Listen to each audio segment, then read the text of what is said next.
Okay. Okay. I had a paper published by the Global Risk Institute a few weeks ago, and I also made a presentation at their annual meeting. And the paper is called "Mitigating Global Warming is Not Our Only Problem. Are we sleepwalking towards a global polycrisis?" And the sleepwalking, of course, was the reference to Christopher Clark's book, The Sleepwalkers, which was how the world got into World War I. That it just sort of happened. And I think there's a possibility that the same sort of thing might be going on here now, sleepwalking towards what they call a polycrisis, which is a crisis in the various systems that we need for the mankind to sort of thrive, prosper, or perhaps even survive. So, we need to have a functioning economic system, a functioning health system, a functioning political system, and a functioning environmental system. And in fact, my paper, I think the title is sort of a bit of is not well chosen, because it's not really so much about polycrisis, although I'll say a few words at the end. It's actually about all of the factors that are sort of getting in the way of actually mitigating climate change appropriately. And I guess the first point that I would make is that we are way off track in terms of mitigating climate change. The 1.5%, even the 2%. And there have been all sorts of recent warnings about this, but I'll just sort of assert it, as indeed did the UN quite recently. We are way off track, and emissions continue to grow, in spite of the fact this is COP28, I think, that we're heading into. And the emissions have continued to grow through this entire period. And of course, as we all know, they've got to decline to net zero, and they're not. And we haven't even we're 2 derivatives away. So anyway, I run through 3 sets of problems that have been sort of, I think, preventing us from doing the right thing in terms of mitigation. And I refer to them as the should, could, and would problems. And the should really has to do with the analytics. And there, I think what gets in the way is I'll go into this in some more detail, but it's an underestimation of the magnitude of the challenge. Then there's the could problem, which is power. Is power in the proper places to do the stuff that needs to be done, that should be done? And then lastly, you get into what I call the would problem, which is, what to do, you've got the power to do it, but will you actually do it? Can you get the popular will to do stuff that perhaps is unconventional and indeed may cut into people's living standards? And I think in all 3 of those things, we've got some real problems, and I'll go into that. But I would just make the general point, because this is a group that sort of focuses on multidisciplinary approaches to things. When you look at the climate mitigation problem from against this lens of should, could, and would, you realize that there's just an enormous number of different disciplines that have to be brought into meeting these challenges. So you got the scientists on the one hand, the political scientists, the economists, a wide range of people. And then not least, I suppose, the sociologists and the people who have got some insights as to how do you actually turn around the public mood to get the support that you need to meet the would problem. So let me just sort of run through these things briefly, the should, could, and would, and perhaps spend most of the time on the should constraint. Because if we're going to do something here to mitigate climate change, there's going to be some hard things that will have to be done. And in order to sort of get hard things done, you have to have some broad appreciation of the magnitude of the problem. And here, I guess I don't think it's a hobby horse of mine. I think more and more people are saying this, is that the fundamental modeling that's being done here the IPCC models, the so-called the Nordhaus integrated assessment models. I think there's growing evidence, at least it's convinced me, that these models just fundamentally underestimate the amount of damage that's likely to happen here through global warming. That it's not so much the models of the climate change as perhaps the models that Nordhaus has sort of plopped on top of them, which is the sort of standard neoclassical model of economics, which basically says very, very simple transitions to move from one state of affairs to another, got a relatively high discount rate. But I think most importantly is that these models have no notion of tipping points, so that everything's just going to flow along in a normal way. And in a way, I mean, I don't want to be conspiratorial, but it almost makes you sound as if they've done this in order to ensure that we can continue to believe that business as usual is okay. And it isn't. And so you look at some of these estimates of the damage that's going to be done, and it just seems ludicrous to me. Assumptions, for example, that if you don't work outdoors, that there'll be no impact of global warming, so that people have got wet bulb temperatures of, well above the point that it will kill them. They can't get to work. But if they could get to work, they'd be just as productive as they were before. This kind of stuff is, anyway, just make the point that there's a lot of difficulties with with appreciating the magnitude of the threat. So that aspect of the science that the economists have brought to it, I think, is really failing us. And if sort of estimating the overall sort of impact, the costs of climate change is very difficult and has been badly done, the question of assigning the costs, who's going to bear the cost, is another thing that's even more difficult.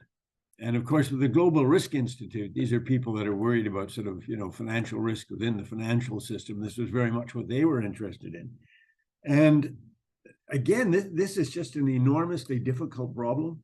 So for a start, you basically need three sets of information if you're going to estimate the harm done to the financial sector. First of all, you need to have estimates of the loan losses likely to be associated with climate change, and for that matter, adaptation, stranded assets, and all this kind of stuff. The companies are actually, most of them aren't doing the calculation themselves. Those that are using the models that I've just talked about, that basically says no harm will be done. So the first level, we need estimates of NPLs, non-performing loans, very, very hard to come up with. Second thing is the institution, the financial institution at the second level has then got to aggregate all of these estimates of non-performing loans, come up with a judgment about how much it's going to affect them.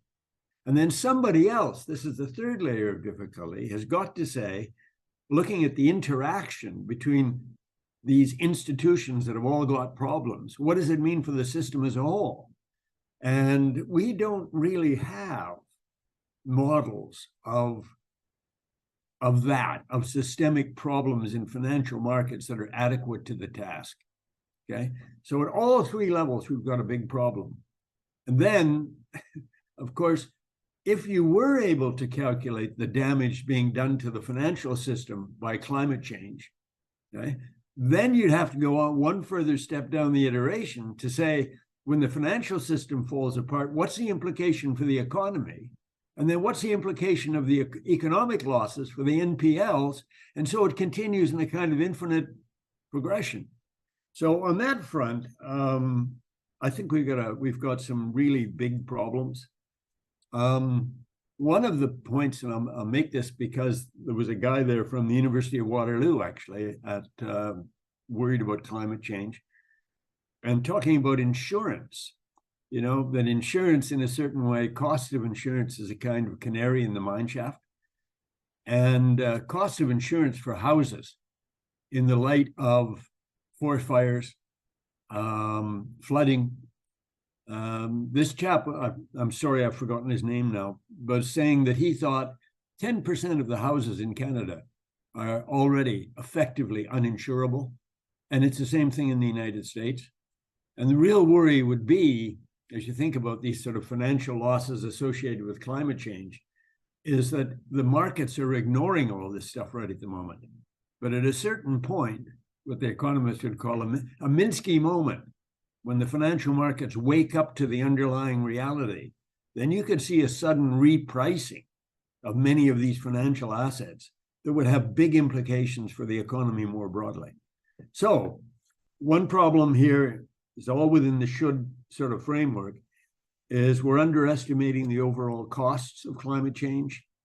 We are almost blissfully ignorant of what the implications might be for the financial sector. And then the third thing on the should side is modeling the transition. And there again, I think we've got huge problems. Governments, in a certain sense, have got to lead this effort. And yet governments almost everywhere have been woefully uncertain about what their plans are going to be. So you have, for example, things like, what's going to be the mix between regulation and carbon tax? And the whole thing is just a total, it's complete, what's the word? We have no idea at the moment of where that's all going, how that's all going to be done. And in large part, it's because the United States in particular seems to be totally unwilling to think about carbon taxes. The IMF just came out, I think yesterday or a couple of days ago, with another call talking about the necessity of carbon tax, with a new wrinkle that they haven't used before, which is that if you've got a global carbon tax, overall debt, the debt to G&E ratio will go up about 10%. If you don't have a carbon tax, you finance it through subsidy, climate mitigation through subsidies and blah, blah, blah, like they're doing in the States at the moment. You can look forward to a 50% increase in the debt to G&E ratio. And then the question becomes, and I'll talk about this in a moment, about polycrisis. What happens if the debt ratios become unsustainable? The markets won't lend the money. The interest rates go up even further, et cetera, et cetera, et cetera. So on the should side, we've got some great difficulties about knowing what to do. And of course, the central point in a way is that even if the governments must lead, the private sector has to follow. And most of this stuff is going to get done by the private sector under the leadership direction of the public sector. But if there's no leadership, if you don't have a leader, then you can't have followers. And if you don't have the private sector gearing itself up, then obviously we have another big problem. The second set of problems, and I'll be faster on this now, is what I call the could problem, which basically has to do with where's the power to do the stuff that should be done, assuming that you knew what you should do. And again, I think there's three problems that I point out in the paper. The first point is that the nation states are getting in the way. Since the Treaty of Westphalia, we've had basically the nation state is where it's at. But this is a global problem. And we need global leadership, and we don't have global government. And the individual nation states, as I just mentioned, have chosen oftentimes idiosyncratically to do what they think they want to do. And it may well be that that will not be adequate to actually get the job done. The second problem, having to do with power, I think, is really the current geopolitical tensions, particularly between China and the US, whom I think are the two biggest, in terms of contributors to greenhouse gas emissions, I think are the two biggest still. The fact that these people are not getting along and tariffs are going up everywhere. One, it's an impediment to trade in things that need to be traded in order to mitigate climate change. There's going to be impediments to intellectual, interchange, which is not going to be helpful. And lastly, I think what's the word, the human brain and the brain of politicians there's only so many things you can handle. And if we're worried about geopolitical tensions and armaments and things of that nature, I fear that climate mitigation is just going to, migrate further down the list. And then the third of the sort of the could problems is this big tension between the emerging markets and the advanced market economies. That the emerging markets now collectively are responsible for more emissions than are the advanced market economies. But of course, the advanced market economies are the ones that grew rich through pumping greenhouse gases into the atmosphere and creating the stock, okay? So the industrial countries are responsible for the stock. The emerging market countries are increasingly responsible for the flow, and each of them is pointing the finger at the other. And in a way where the metal hits the road, or whatever they say, the Western countries have promised the emerging market economies to provide support in various ways. And as far as I can tell, have just systematically refused to do what they promised to do. So this is creating another element of bad blood that gets in the way of actually getting something done. And then finally, we get to the last constraint, which is the will to act. And here I'll quote again a line that Don used to me earlier on this morning when we were having a coffee before this started. This is Jean-Paul Juncker, who was the European commissioner. And what he said, whether drunk or sober, I can't vouch for this. What he said was, of course we know what to do. What we don't know is how to get reelected after we do it. And this is a huge problem.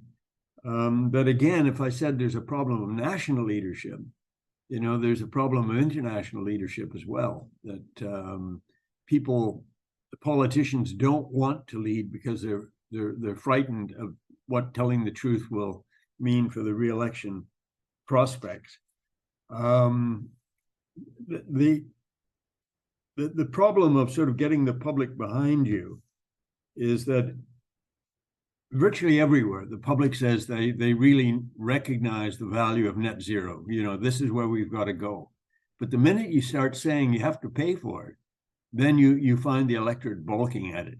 And we've seen this recently in the UK with Rishi Sunak and the backing off some of the promises they made. We've seen it in Sweden. This is a problem. People's living standards, the ordinary people, has been stagnating for years. The inequality problem, GNP is growing up, but a very small proportion of the people are getting the benefit. And the people are angry and they're fed up. And somebody comes along and says, well, it's going to cost you. It's in your longer run best interest, but it's going to cost you. And it just invites people to, start thinking about, it becomes, the free agent problem. That I'll let somebody else sort it out, but I won't have to do it myself. And that, I think, is a real problem. So the starting point in terms of getting the public on side is not good. And the problem I've worried about, and this is getting me now into my polycrisis stuff, is that the situation could get a lot worse because we're going into this now with a huge pile of economic problems that have been building up over the course of the last 20 or 30 years, and mostly having to do with debt. And in my opinion, mostly to do with the reliance on expansionary monetary policy. That we spent 20 or 30 years of very, very low interest rates, and it's encouraged the private sector to take on more debt, more leverage, resulting in the financial system being exposed to begin with. It's got comorbidities even before the pandemic hits. And so we've got problems as it stands on the economic side. I have written, in fact, I think I may have spoken to this group a while back. I think the economic problems are going to get worse, that we've got a large number of negative supply side shocks coming down the road. And, so I'd include in there the demographics, which are going south in terms of the proportion of the population of working age, older people, increasingly with Alzheimer's, that need support, drain on the labor force. We've got all of the environmental problems, which are going to be very costly, which will push up prices. Deglobalization is going to do the same. So the public is not in a good mood to start with. You can see that there's a lot of problems coming down the road, economic problems. And I guess in the final analysis, what I worry about is that some combination of climate change, overhanging economic problems will really start to destabilize a political system that's already showing great signs of instability. So this is really where the polycrisis thing comes into it. That I've started off here by talking about we've got problems with climate change and the various reasons why it's difficult to deal with that. But it's not hard to tell a story about how the climate change problem it creates economic problems, which are already, can I say, just adding the icing to the cake of economic problems we've already got, which in turn destabilizes the political system. And the more the political system becomes destabilized, or that people in charge, let's say a Trump of this world, if he gets reelected, denies the problem, then the political problem then morphs back onto the climate change problem, which makes the economic problem worse. And you can see it's a whole set of interconnected systems, each of which is fragile. And you get into the problem of the cascading of tipping points. And that's essentially where I think an increasing number of people are directing their attentions. And I finish in my paper, and I'm sure that many of you are aware of it, but the Cascade Institute at, I think, Royal Roads University, Thomas Homer Dixon is in charge of that, I think, or at least one of the big wheels there. They have just they've got out a second website. The first one is www Cascade Institute. The other one is www Polycrisis. And they've just sent out a recent request to have people sort of sign in who are interested in these questions as they try to put together a kind of network of people who might be in a position to start thinking seriously about them and how we can avoid sort of really bad things happening. So anyway, that's the story. And let me just finish with one note. When you put all of this stuff together, there's a tendency to sort of put your tail between your legs and just slink off. But I think the proper answer is to say that each one of these identified problems is a problem that is we're capable of finding a solution. And the real demand at the moment is to try to start thinking about what those solutions might be, rather than just simply give up.